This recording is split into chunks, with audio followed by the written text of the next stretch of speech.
রাজ্যের বিভিন্ন প্রান্তের সঙ্গে গোয়ালপাড়াতেও বিশ্বকর্মা পুজোর শেষ মুহূর্তের প্রস্তুতি চলছে। বাজারে একেবারে রয়েছে সামগ্রী থেকে শুরু করে বিভিন্ন আকারের প্রতিমা। বেশ কিছু স্থানে আজকেই নিয়ে যাওয়া হচ্ছে প্রতিমা। গোয়ালপাড়া থেকে সরাসরি আমাদের সঙ্গে এই মুহূর্তে রয়েছেন প্রতিনিধি রশিদুল হোসেন। রশিদুল, ঠিক কি ছবি? কারণ রাত পোহালেই কাল বিশ্বকর্মা পুজো, এই মুহূর্তে বাজারের কি হাল হাকিকত? দেখো দীপুর্ণা, এই মুহূর্তে আমি রয়েছি গোয়ালপাড়ার যে রাধা গোবিন্দ যে শিল্পালয় আছে সেই শিল্পালয়ে আছি এবং দেখা যাচ্ছে এই শিল্পালয়ের যে স্বত্বাধিকারী তিনি কিন্তু যথেষ্ট ব্যস্ত হয়ে রয়েছেন। কেননা কাল যেহেতু বিশ্বকর্মা পুজো সেই গতিকে দেখা যাচ্ছে ব্যস্ততা। ইতিমধ্যে দেখা যাচ্ছে অনেক কয়েকটি মূর্তি তিনি বানিয়েছেন। চিত্তরঞ্জন পাল, আমি সেই ছবি দেখাচ্ছি সহযোগী সঞ্জীবের মাধ্যমে দেখানোর জন্য চেষ্টা করছি এবং আমি কথা বলবো। তিনি কয়েকটি কিন্তু যে মূর্তি বিশ্বকর্মার মূর্তি সেই মূর্তি তৈরি করেছেন এবং আজও কিন্তু দেখা যাচ্ছে ব্যস্ততা। দাদা, কি বলবেন? রাত পোহাইলে কিন্তু দেখা যায় পুজো। রাত পোহালে পুজো, আজকে তো মূর্তির ডেলিভারি আমার, আমি ওগুলো নিয়ে ব্যস্ত আছি আর কি। কয়টি মূর্তি বানিয়েছেন? মূর্তি বানাইছি আপনি 70টা, ছোটো বড়ো। কোথায় কোথায় যাবে?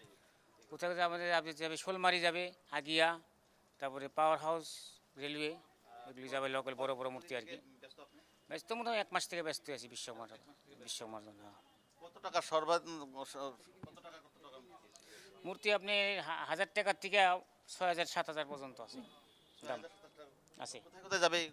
এগুলো যাবে বড় রেলওয়ে যাবে, পাওয়ার হাউস, তারপর আগিয়া যাবে, শোলমারি, এগুলো যাবে। আর ছোটো ছোটো গেলে লোকালের মধ্যে আছে। ডেলিভারি আরম্ভ হচ্ছে? ডেলিভারি আরম্ভ হয়েছে সকাল 10টা 11টার থেকে আরম্ভ হয়ে গেছে।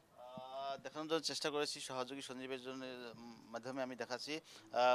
কাল ভোরবেলা থেকে যেহেতু পূজার কাজ শুরু হবে, ইতিমধ্যে দেখা যাচ্ছে চারোদিকে দেখা যাচ্ছে ব্যস্ততা।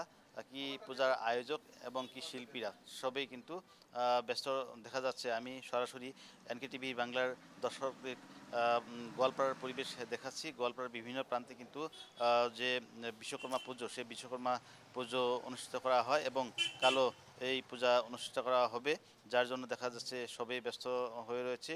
কি শিল্পীগণ এবং কি আয়োজক সবাই কিন্তু ব্যস্ত দেখা যাচ্ছে।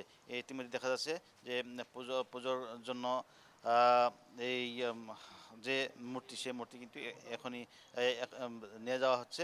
আমি একেবারে সেই ছবি আমরা আবারও দেখাবো এবং এই মুহূর্তে যে ছবি আমরা দেখাচ্ছি রীতিমতো গোয়ালপাড়ার এই ছবি। এবং রাত পোহালে যেহেতু বিশ্বকর্মা পুজো, এই মুহূর্তে বিশ্বকর্মা মূর্তি স্থানান্তরের প্রক্রিয়া শুরু হয়ে গিয়েছে। অনেক জায়গা থেকেই বিশ্বকর্মা মূর্তি নিয়ে যাওয়া হচ্ছে মঞ্চে রাখার জন্য।